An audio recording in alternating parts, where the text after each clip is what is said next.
2025년 첫 새해 새벽교회 나오신 여러분들 환영합니다.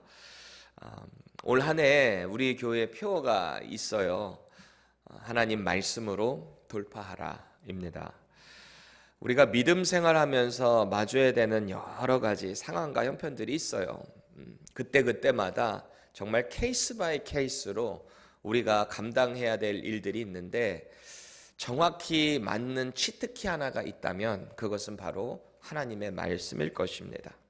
오늘 이 새벽기도 첫 해를 하나님께 올려드리면서 우리의 영육이 하나님의 말씀을 더 많이 사모하며 영적으로 충만해질 수 있기를 축복드립니다. 우리 하나님께서요, 오늘 본문에 앞선 민수기 3장에 보면 이 레위 지파에 있는 사람들, 이스라엘 지파들 중에 레위 지파는 이스라엘 종족 중에서 하나님께서 장자로 삼으십니다. 당신께서 받으십니다. 그래서 이 사람들에게 어떤 일을 맡기는가? 하나님의 임재가 있는 성막에서 봉사하는 일을 맡깁니다. 하나님이 받으신 사람들인 거예요. 그리고 오늘 본문에 앞선 민수기 4장 1절을 함께 보실까요? 보면 또 여호와께서 모세와 아론에게 말씀하여 이르시되, 그러시면서 이 모세와 아론에게 레위인의 임무가 뭔가 그것을 잘 전달해라, 선포해라, 이렇게 임무를 주십니다. 상세하게 알려주세요. 어줍지 않게 지령이 내리는 게 아니라 정확한 디테일까지 하나님이 다 알려주셨어요. 그리고 그 임무에 앞서서 반드시 해야 될 명령이 뭔가? 그 내용은 바로 이 성막에서 봉사하기에 합당한 자들의 그들의 수를 전부 세라 라고 명령을 하고 계십니다. 임무 주셨어요. 직무를 알려주셨는데 그 수를 정확히 파악해라, 이런 임무를 모세에게, 아론에게 내리셨다라는 겁니다. 그렇게 모세는요, 하나님의 명령에 순종을 했습니다. 그렇게 오늘 우리가 읽은 본문의 내용은 이제 이 성막에서 일하는 레위 지파의 수를 쭉 계수했다라는 겁니다. 결론적으로 보면은 이 레위 지파가 크게 세 개로 나뉘어지는데, 36절에 보면 일단 고핫 자손들 있습니다. 이 고핫 자손의 수, 계수된 수를 보니까 2750명입니다. 또 40절에 보니까 게르손 자손의 수, 이 사람들의 수는 2630명입니다. 또 44절 가보세요. 무라리 자손, 이 수는 얼마래요? 3200명. 이렇게 계수가 된 거예요. 레위 지파 안에 이 세 개의 종족들이 있는데, 이 사람들이 다 수를 세고 나니까 48절 보세요. 총 8580명이다. 이 수를 세고 있어요. 근데 레위 지파의 모든 수를 계수한 게 아니고요. 컨디션, 조건이 있었죠. 성막에서 일할 수 있는 30살에서 50살, 50살 이내에 있는 사람들, 성막에서 일할 수 있는 사람들, 그 사람들의 수를 세니까 8580명이다. 이 말을 하고 있습니다. 여러분, 민수기라는 성경의 제목 자체가 영어로는 numbers로 받고 있잖아요. 수를 셌다라는 숫자의 개념이거든요. 이게 72년에 나오는 그 제목을 그대로 따라간 겁니다. 헬라어로 번역된 구약 성경. 자, 그런 의미를 우리가 이해하면서 이 민수기서를 봐야 될 필요가 있는데, 하나님은 왜 이 수를 계수하게 하셨는가 말이죠. 민수기의 1장에 보면은 우리가 지난번에도 한번 나눴지만, 출애굽한 1세대 중에서 20세 이상 전쟁에 나갈 수 있는 수를 셉니다. 그렇죠? 그리고 나서 쭉 가서 26장에 가면 이제 1세대들 다 죽어요. 모압 여인과 그들의 음행에 동참한 연고로 하나님이 그들을 싹 처리하세요. 그리고 나서 이제 모압 평지에서 쫙 모여있어요. 이제 가나안을 앞두고 있는 상황에 하나님이 또다시 명령을 하시는데요, 이제 전쟁에 나갈 만한 출애굽 2세대, 그들의 수를 또 계수하라 라고 합니다. 그래서 전쟁에 나갈 수 있는 수를 계수하니까 총 60만 3,550명이었거든요. 이게 출애굽 2세대들의 수입니다. 그런데요, 참 하나님의 은혜인 것이 1세대 때도 60만 얼마였는데 똑같이 2세대들도 60만. 하나님이 그들을 심판하시고 정죄하시면 싸그리 멸절될 것 같아요. 그러면 하나님이 그들을 출애굽 부르셔가지고 그들이 나를 예배하게 될 거다라고 말씀하셨는데, 하나님이 진짜 모세가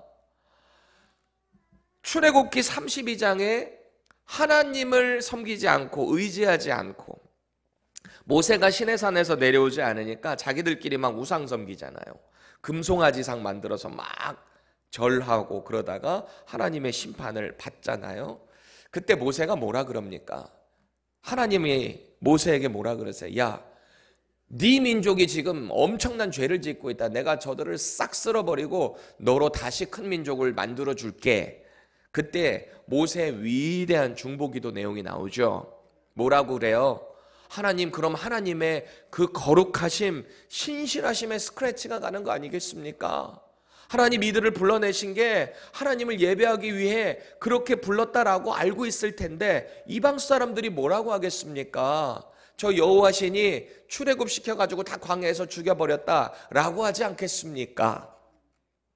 하나님의 의로우심을 대변하며 하나님께 중보기도를 하잖아요. 하나님은 그러신 분인데요, 하나님이 꼭 모세 기도를 들어서 그렇게 하신 게 아니라 하나님은 원래 그렇게 하시려고 했던 분인 게 뭐냐면요, 1세대가 싹 쓰러져 버리면은 다 죽고 나서 뭐 기껏 해봐야 한 30만 명 될까? 2세대 수가 한 20만 명 될까? 해도 적지 않은 편일 텐데 똑같이 그 60만이 유지되고 있더라. 죄 가운데 하나님이 심판하셔도 하나님은 그들을 늘 긍휼로 베풀어 주신다라는 겁니다. 그게 하나님의 의로우심이에요. 어쨌든 그렇게 출애굽 2세대가 이제 전쟁에 나갈 수가 정해졌어요. 계수가 됐어요. 그 중에서 오늘 우리가 본문에서 읽은 선별된 레위 지파 수, 오늘 8천 몇백 명이라 그랬잖아요. 여기 이 수를 백분율로 한번 제가 계산을 해보니까 1.4%밖에 안 돼요. 이 레위 지파 수가 1.4%. 그럼 이들의 역할은 이스라엘 군대의 핵심 전력이 될 거거든요. 오늘 이 레위 지파는요, 이스라엘의 군대가 나갈 때 핵심 전력. 왜냐하면은 하나님은 이 사람들을 중심으로 해서 영적인 전쟁을 치르게 할 겁니다. 영적인 전쟁. 그리고 이들은 그 일을 성실하게 수행해야 되는 봉사자들인 거예요. 이 사람들, 레위 지파가. 제가 문득 이런 생각을 해봤어요. 지금 이 레위 지파, 성막에서 일하는 사람들을 계수했는데 이렇게 계수된 사람들 중에서 혈기가 왕성한 사람들 있었을까요? 없었을까요? 30에서 50 충분히 전쟁 가능합니다. 나중에 갈렙 보세요. 내 나이 85세지만 나 아직 전쟁에 가능합니다. 그렇잖아요. 이 레위 지파 중에서도 혈기 왕성한 사람 분명히 있었을 것 같아요. 그런 사람들 중에 누군가는 모세에게 나가서 지도자요, 저도 이 성막에서 일하는 거 말고 나가서 그냥 액티브하게 싸워보고 싶습니다. 저쪽 군대 쪽으로 보내주시면 안 될까요? 이럴 수도 있잖아요. 저 남자답게 실전 전쟁을 치르고 싶습니다. 이럴 사람도 있을 수 있겠죠? 그런데 하나님은 다 이 전쟁 가운데 계획이 있으신 거예요. 각자에게 맡겨진 임무를 통해서 하나님은 그 일을 이루어 나가신다라는 거예요. 생각해 보세요. 하나님은요, 이 이스라엘 백성들을 군대로 만들어 주시거든요. 저번에도 제가 말씀드렸지만 이스라엘 사람들이 뭐 솔직히 군대라고 할 만한 전력입니까? 430년 노예 생활하다가 나온 사람들이잖아요. 무슨 군사훈련을 그렇게 했었을 것이며 어떤 전투 능력을 갖출 수 있었을까요? 하나님은 그걸 보여주시는 거예요. 이 가나안이라는 이스라엘보다 훨씬 강력한 그 민족들을 앞에 딱 두고 이 전쟁 앞에서 군대의 실제적인 전략이 중요한 게 아니다. 내가 너희들의 하나님이 되는 것이 중요하다. 이걸 보여주시는 거예요. 그래서 우리가 그런 말 많이 들어보죠. 만군의 여호와. 이 땅에 있는 모든 군대를 모조리 통치하실 수 있는 왕 중의 왕, 그분이 우리 여호와 하나님이시다라는 거예요. 다시 말해서 이스라엘의 이 군대, 그들의 진영 가운데 하나님의 거룩한 임재가 있는 성막이 있다라는 것은요, 이스라엘 군대 가운데 하나님의 임재가 없으면 그들은 무조건 진다는 거예요. 반면에 하나님의 임재가 있는 성막이 있기 때문에 이스라엘은 무조건 승리한다. 그걸 보여주는 것입니다. 그래서 오늘 하나님이 명령하신 대로만 수행하면 이 전쟁은 끝이다.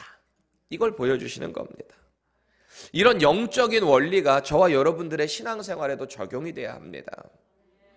내가 하는 일이 별 볼 일 없는 것 같아 보일 수도 있는데요, 하나님이 저와 여러분들을 하나님의 자녀로 부르실 때는 있잖아요. 각자에게 하나님이 각양각색의 은사를 주심을 통해 그 은사를 사용하세요. 그래서 당신의 일을 이루어 나가신다라는 겁니다. 누구의 은사가 더 크고 누구의 은사가 작은 게 아니에요. 똑같아요.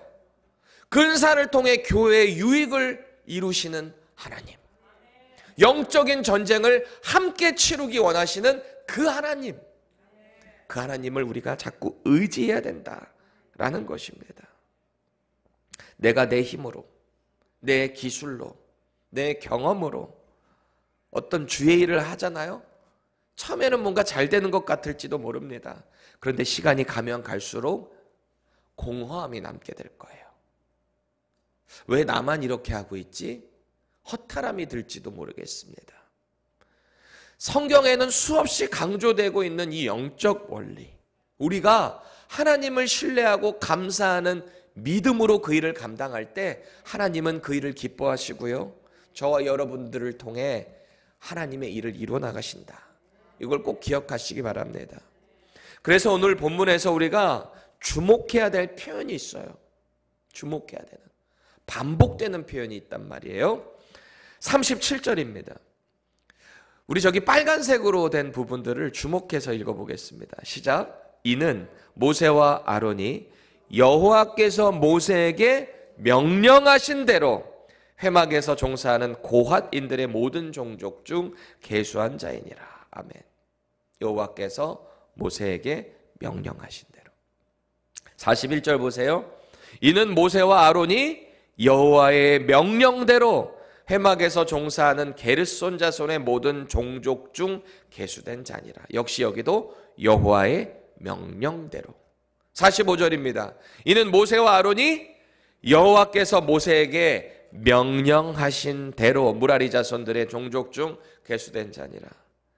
그리고 마지막으로 49절에 그들이 할 일과 짐을 매는 일을 따라 모세에게 계수되었으되, 역시도 뭐라 그래요? 여호와께서 모세에게 명령하신 대로 그들이 계수하였더라. 아멘. 계수하는 거, 카운트하는 거, 그게 뭐 그렇게 대단한 일이에요? 근데 하나님이 명령하신 대로 하면 그 일이 대단한 일이 되는 거예요. 이 표현을 히브리 원어적으로 보면 여호와께서 명령하신 대로, 원어적인 의미를 직역하면 이렇습니다.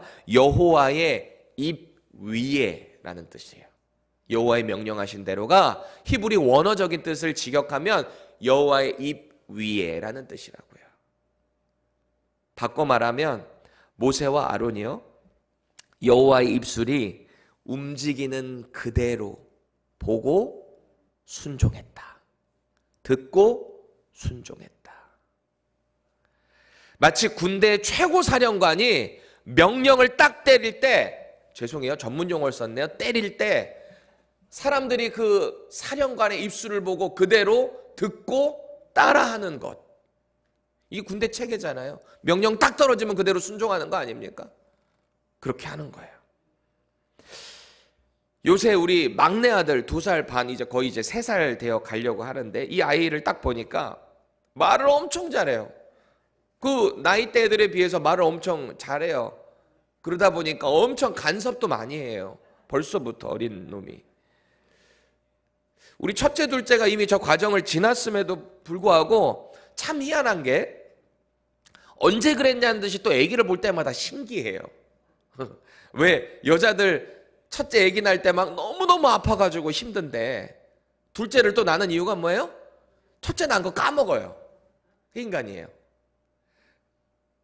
그래서 제가 예전에 어떤 조사했던, 한번 전에 말씀드린 적이 있는데, 인간이 경험할 수 있는 가장 큰 고통, 첫 번째 고통이 불에 타 죽는 거래요. 불에 타는 거. 그리고 두 번째 아픈 고통이 이 잘려나가는 절단의 고통이랍니다. 세 번째 고통이 해산의 고통이라는 거잖아요. 그렇게 아이를 낳는 게 아프다는 거예요.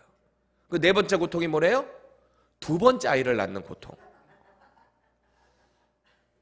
진짜예요. 이거 제가 보고 얘기한 거예요. 다섯 번째 고통이 뭐래요? 셋째 아이를 낳는 고통. 그게 그렇게 아프답니다.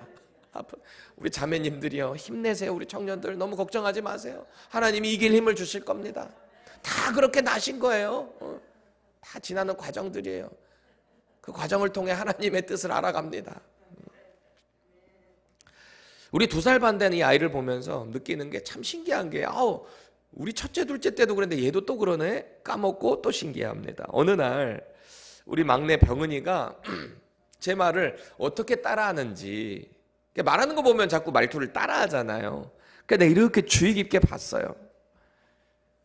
그랬더니 내 말을 어떻게 따라하는가 보니까 제 입술을 이렇게 보고서 그대로 자기식으로 따라하는 거예요. 그래서 여러분들 한번 무슨 뜻인지 말씀해 보세요. 아빠 뿌빠 뜯대요. 아빠 수박 주세요. 엄마 은하 했다요. 은하 따뜻해요. 뭐예요? 엄마 응아했어요. 응아 갈아주세요. 엄마 아빠는 알아들어요. 그러니까 인생에 문제없이가 이렇게 흘러가는 거 아닙니까? 막내가. 여러분, 하나님의 말씀이 저와 여러분들의 딱 입술 가운데 떨어지잖아요. 이 말씀 가운데 우리에게 딱 보여지잖아요. 우리 영적인 귀에 들려지잖아요. 그럼 어떻게 해야 돼요? 그 음성에 주목해야 되는 거예요. 여호와의 말씀에, 그 입에 우리의 시선을 집중하고 그 말씀을 따라가는 거예요. 성경 전체 66권에서 가장 긴 장, 절을 포함하고 있는 곳은 어디일까요? 시편 119편입니다. 여기에 보면은 가장 이 176절까지 있거든요. 이 중에서 우리 너무 잘 알고 있는 귀에 익숙한 표현이 있을 겁니다. 119편 105절 우리 같이 읽어볼까요? 시작. 주의 말씀은 내 발의 등이요 내 길의 빛이니이다. 아멘. 당장 앞이 보이지 않는 상황에서도 하나님의 말씀에 그 입술에 주목을 하고 내가 가는 이 길이 하나님의 말씀을 통해서 선명해진다는 믿음의 고백. 그게 이 고백 아닐까요? 주의 말씀이 내 발의 등입니다. 내 길에 빛이 되십니다. 비록 지금 현재는 잘 보이지 않지만 하나님의 말씀을 내 삶에 딱 적용될 때 이것이 내 삶을 비춰줍니다. 얼마나 위대한 고백인가요? 제가 말씀을 준비하면서 이런 질문을 던져봤어요. 오늘 하나님은 왜 이 이스라엘 백성, 이 모세를 향해서 레위 지파를 계수하게 하셨는가? 그 수를 왜 정확히 수를 카운트하라고 하셨는가? 왜 그러셨을까요? 물론 어떤 일에 진행되는 데 있어서 효율성, 정확성을 기리기 위함일 수도 있겠죠. 그런데요, 다른 한편으로 보면 지금 하나님은 그렇게 선별된 레위 지파, 이 세 개의 종족들에게, 선별된 사람들에게 각자의 임무의 중요성을 각인시키고 있는 거예요. 너희들은 이 일을 위해 부름받았다. 우리 매 주일마다 우리 찬종 형제가 예배 시작할 때 꼭 우리 회중들에게 초청하는 말이 있어요. 뭐예요? 하나님이 당신을 부르셨습니다. 하나님은 저와 여러분들을 이 예배 자리에 부르셨어요. 하나님은 저와 여러분들을 예수 믿는 믿음을 주셔서 세상으로부터 우리를 부르셨어요. 그게 에클레시아, 부르심을 입은 자들 아니겠습니까? 밖으로부터. 어찌 보면 이스라엘 전체 군대, 실제 군대 60만 몇 명, 그 사람들에서도 가장 최정예 부대가 바로 이 영적인 일을 행해야 되는 레위 지파 사람들, 성막에서 일해야 되는 30세에서 50세 이하에 있는 사람들이었다는 거예요.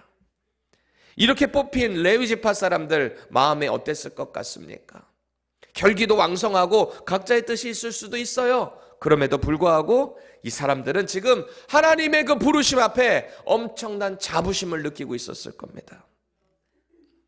지금까지 하나님께서 모세에게 인구조사 시키셨잖아요. 또 그 직무들을 다 설명해 주셨잖아요. 그 수를 센 이유도 다 이유가 있는 거예요. 목적이 있는 거예요. 일반 이스라엘 지파들 같은 경우도 마찬가지죠. 그들의 수를 세라고 하신 이유, 이것을 명령하신 분이 하나님임을 기억해라. 그들이 그거를 인지하고 각자의 임무를 소중하게 여기는 거죠. 너희들을 통해 저 패역한 가나안 백성들, 여호와를 섬기지 않는 이 이방 민족들을 싸그리 쓸어버리는 심판의 도구로 내가 쓰겠다. 그 하나님을 바라보게 되는 거죠. 계속해서 하나님은 이 말씀하시는 거예요. 너희들이 하는 게 아니다. 내가 한다. 그러니까 이 실제 전투에 참여하는 다른 이스라엘 지파들도 그렇고요. 오늘 이 성막에서 봉사하는 레위 지파도 마찬가지예요. 모두 하나님의 군사로 쓰임받는 도구다라는 겁니다. 그저 하나님이 부르신 그 수에 들었음에 감사해야 되는 거예요. 그리고 자기의 힘과 능력이 아니고요. 하나님이 명령하신 대로, 하나님의 입술에서 그 말씀이 떨어지신 대로 순종하기만 하면 이기는 겁니다. 여러분, 사실 오늘 레위 지파를 뺀 나머지 지파들 생각해 보세요. 이 수는요, 아까 조건이 뭐라 그랬죠? 여기는 원래 20세 이상이었어요. 일반 군대에 나가는 지파들은. 그냥 장정이기만 하면 나갈 수 있었어요. 그런데 영적인 전쟁에 있어서 레위인들은 30에서 50 사이예요. 달라요.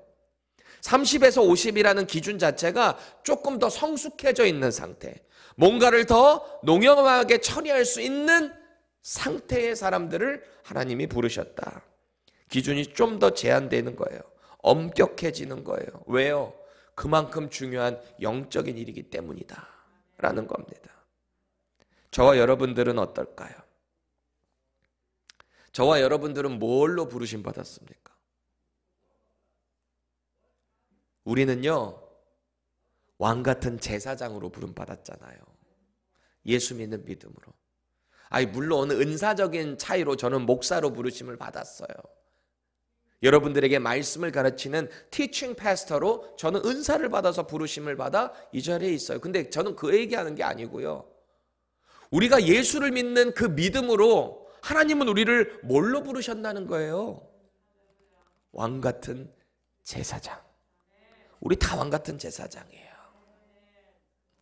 예수의 십자가의 보혈로 다 우리는 그렇게 귀한 직분을 받았다라는 거예요. 이 부르심에는요, 나이 제한도 없고요, 저같이 키 작아도 상관없고요, 신체에 열악한 그런 문제가 있어도 상관없어요. 또 성별 제한도 없어요. 이때는 남자만 됐잖아요. 근데 지금은 이제 모든 예수를 믿는 여성들도 왕 같은 제사장으로 부르심을 받았다. 하나님의 영적인 제사장이라면 분명히 좀 더 엄격해야 되잖아요. 그런데 이제는 오직 예수로, 그 조건으로 만족되었다, 통합되었다라는 것입니다. 이게 하나님의 은혜 아니겠어요? 오늘 하나님께서 저와 여러분들에게 이렇게 명령하시는 것 같아요. 내가 너희들을 왕같은 제사장으로 불렀다. 너희 가족과 주변에 있는 자들, 구원받을 만한 자들 수를 계수해라. 내가 일하겠다. 너희들 계수해라. 여러분이 교회의 존재 목적이 뭡니까? 교회는 건물이 아니라고 했어요. 예수를 믿고 영접한 저와 여러분들이 교회라 그랬어요. 각 사람의 교회가 모여서 교회 공동체가 이루어졌습니다. 그 교회 공동체가 이 예배당에서 하나님을 예배하는데 존재 목적의 첫 번째라면 교회 공동체가 하나님을 높이는 것이겠죠. 예배하는 것이겠죠. 그리고 또 한 가지의 목적이 있다면 우리는 또다시 세상으로 나가 죽어가는 영혼들을 구원해야 되는 목적이 있는 거예요. 전도하고 선교해야 되는 목적이 있다는 겁니다. 그 일을 하기 위해 교회는 훈련을 받아야 된다는 거예요. 그냥 할 수 있는 게 아니잖아요. 말씀으로 훈련받고 더 장성한 자가 점점점 되고 같이 도와주고 끌어주고 당겨줌을 통해 우리가 자꾸 예수님 닮아가죠. 그렇게 훈련돼서 또다시 복음을 전하고 안 믿는 사람들 전도해오고 또 훈련시켜서 그 사람이 또 다른 사람을 전도하고 계속 이 선순환이 교회의 존재를 통해 이루어져야 된다. 그게 하나님의 프로젝트인 거예요. 저와 여러분들이 왕같은 제사장이 돼서 그 일을 감당해야 된다라는 것입니다. 하나님의 군사는요, 우리의 뜻과 생각, 경험을 우선시하지 않습니다. 그저 하나님의 명령대로 따르는 거예요. 하나님의 말씀이 떨어지면 그대로 순종하는 거예요. 오늘도 우리 주변에 하나님 모르고 죽어가는 저 안타까운 영혼들, 우리 가족 중에 주님을 여전히 모르고 있는 영혼들, 그 영혼을 하나님께 계수해서 올려드리세요. 기도할 때 올려드리세요. 하나님이 일하실 것입니다. 저와 여러분들이 정말 2025년 이 올해 한 해 동안에 하나님께서 원하시는 구원받기로 작정한 그 영혼들 잘 발견해서요, 말씀에 순종함으로 이 사명 잘 이루어내시기를 예수님의 이름으로 축복드립니다. 기도하겠습니다.